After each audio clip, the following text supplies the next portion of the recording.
जितनी स्विट्जरलैंड की total population है उससे ज्यादा इंडिया इंजीनियर्स प्रोड्यूस कर देता है। उसके बाद भी रिसर्च एंड इनोवेशन में स्विट्जरलैंड नंबर 1 पे है। इंडिपेंडेंस के बाद से रिपब्लिक ऑफ इंडिया ने 0 नोबेल लॉरियट्स प्रोड्यूस किए इन साइंस। यूएसए ने 100+ कर दिए। ASER की रिपोर्ट के हिसाब से 83% एजुकेटेड इंडियंस एम्प्लॉयबल ही नहीं है।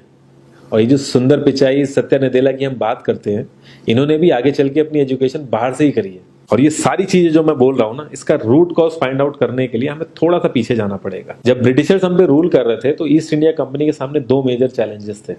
एक कम्युनिकेशन विद इंडियन, दूसरा वर्कर्स और क्लर्क्स की बहुत जरूरत थी उन्हें। फिर थॉमस बेविंगटन मैकॉय ने हमें इंग्लिश एजुकेशन एक्ट ऑफ 1835 दिया, जिससे उनके दोनों पर्पस पूरे हुए। पहला, उनको बंदे चाहिए थे जो चुपचाप डेस्क पे बैठे अपना काम करें, क्वेश्चंस ना करें और ज्यादा क्रिएटिव ना हो। Second, communication in English. English सबसे ज्यादा बोले जाने वाली लैंग्वेज नहीं है, उसके बाद भी इंग्लिश एक लैंग्वेज की बजाय एक क्लास बन गया इंडिया में। रशिया, चाइना, फ्रांस, ये सब जगह इतना ऑब्सेशन नहीं है इंग्लिश को लेके जितना इंडिया में है। पुअर कम्युनिकेशन बोला जाता है अगर आपकी इंग्लिश अच्छी नहीं है, जबकि इंग्लिश ना आने का मतलब है कि आपको कोई और लैंग्वेज आती है। 5 साल पुराना iOS भी आज की डेट में आउटडेटेड माना जाता है। लेकिन इतनी इंपॉर्टेंट चीज हमारा एजुकेशन सिस्टम आज भी बस थोड़े से चेंजेस के साथ ऐसे ही चल रहा है। हमारे एजुकेशन सिस्टम में रटने का कंपटीशन होता है, जो ज्यादा रट लेता है उसके ज्यादा मार्क्स आते हैं। अब 95% जिसके संस्कृत में आए हैं वो भी संस्कृत नहीं बोल पा रहा है। और बेसिक हिस्ट्री होने की बजाय इतनी मोटी मोटी किताबें हैं हिस्ट्री की जिसका कोई मतलब नहीं है। अगर आज की डेट में आपको कुछ भी पता करना, आप गूगल से पता कर लोगे। उसके लिए आपको याद करने की जरूरत नहीं है इतना कुछ। और ये गवर्नमेंट स्कूल में हर क्लास में इंग्लिश का सब्जेक्ट है। 12-12 साल लगाने के बाद भी लोग इंग्लिश नहीं बोल पा रहे हैं। और बिना किसी बुक को पढ़े एक 5 साल का बच्चा सीख लेता है, क्योंकि उसको वैसा एनवायरमेंट मिल जाता है।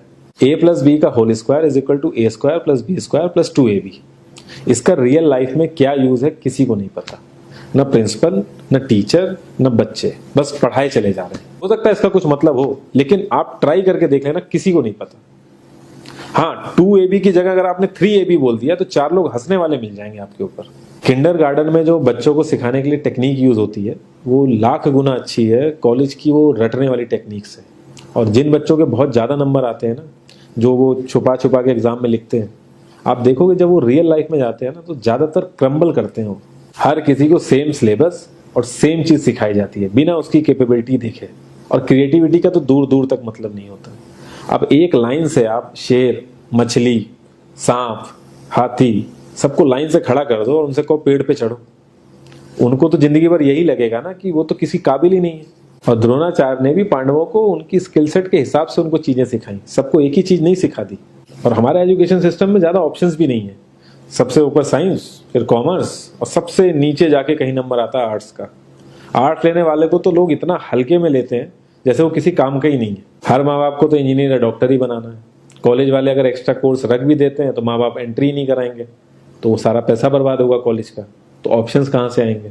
और बचपन से ही आपकी ट्रेनिंग स्टार्ट हो जाती है। माँ बाप, भाई बहन, रिलेटिव सब ये समझाते हैं अगर आपके मार्क्स नहीं आए और जॉब नहीं लगी तो आपकी जिंदगी बेकार। और लाइफ की क्रिएटिविटी को आप रखते हो साइड में, और ये अच्छे मार्क्स और अच्छी जॉब पाना आपका सपना बन जाता है। अब ये सपना पूरा हो जाता है तो बहुत बढ़िया है, दूसरे को जेलस फील कराओगे, नीचा फील कराओगे। और इस छोटी सी उम्र में अगर सपना टूट जाता है तो सेल्फ डाउट में आ जाओगे। इतना बाहर वाले आपको नीचा नहीं समझेंगे जितना आप खुद की नजरों में गिर जाओगे। आप किसी भी 4-5 सक्सेसफुल आदमियों के बारे में सोच के देखिए जिन्हें आप बहुत सक्सेसफुल मानते हो या जिनकी तरह लाइफ आप जीना चाहते हो। मैं ये कह सकता हूं कि वो इस एजुकेशन सिस्टम की वजह से तो सक्सेसफुल नहीं होंगे, चाहे वो जो भी हो। धीरू भाई अंबानी, विराट कोहली, आमिर खान, नरेंद्र मोदी, ये सब हमारे इस करंट एजुकेशन सिस्टम के ट्रैप में नहीं फंसे।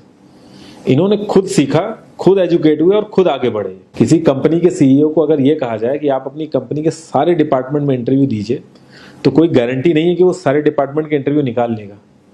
और ये भी हो सकता है कि वो आधे से ज्यादा डिपार्टमेंट के लिए क्वालिफाई ना करे एजुकेशन वाइज, लेकिन वो पूरी कंपनी चला सकता है। तो ये जो एक स्किल है, इसके बारे में बात क्यों नहीं होती? लोग अपनी 25% से ज्यादा जिंदगी इस करंट एजुकेशन सिस्टम में लगा देते हैं ताकि अपने से कम पढ़े लिखे आदमी की कंपनी में जाके उसके सपने पूरे कर सकें। इंडिया का जो करंट एजुकेशन सिस्टम है, अगर वो इतना ही अच्छा है तो जो भी सेलिब्रिटीज हैं, पॉलिटिशियंस हैं, वो अपने बच्चों को बाहर क्यों भेज रहे हैं पढ़ने के लिए? इनफैक्ट पॉलिटिशियंस के साथ तो ऐसा करना चाहिए जिस एरिया से वो जीते हो उसी एरिया के गवर्नमेंट कॉलेज में उनके बच्चे को पढ़ना कंपलसरी हो जाए, तभी वहां के गवर्नमेंट कॉलेज सुधर सकते हैं। 368 प्यून की जॉब के लिए 1.5 लाख ग्रेजुएट और 24,968 पोस्ट ग्रेजुएट ने अप्लाई किया। मैं IAS PCS की तो बात नहीं करता हूँ, वो तो एक पैशन की बात होती है, लेकिन कुछ लोग 5-5, 6-6 साल से तैयारी कर रहे हैं कि कोई भी गवर्नमेंट जॉब मिल जाए उन्हें। उनसे पूछोगे क्यों ऐसे इतने टाइम से लगे हुए हो, तो वो एक ही चीज़ बोलेंगे कि जॉब सिक्योर है। मतलब आप काम नहीं भी करोगे तो आपको निकाला नहीं जाएगा। ये सारी कामचोरी वाली बातें माइंड में इसीलिए आती हैं क्योंकि हमारा जो करंट एजुकेशन सिस्टम है वो इतना कॉन्फिडेंस ही नहीं देता है कि हम अपनी स्किल के दम पे कहीं जाके काम करें और हमें निकलने का डर ना हो। मैं आने वाले 10 साल की तो बात ही नहीं कर रहा हूँ, अगर मैं आने वाले 5 साल की भी बात करूँ तो टेक्नोलॉजीज में इतना ज़्यादा चेंजेस आ जाएगा कि जो आज हम पढ़ रहे हैं, जिस स्किल पे हम फोकस कर रहे हैं, पता नहीं वो रेलेवेंट भी होगी कि नहीं उस समय। Cloud computing, SEO, digital marketing, ये सब जॉब्स पहले एग्जिस्ट ही नहीं करती थी। हम लोगों को एजाइल होना पड़ेगा, नई नई चीज़ों को सीखने के लिए ओपन रहना पड़ेगा, क्रिएटिव माइंड लगाना पड़ेगा।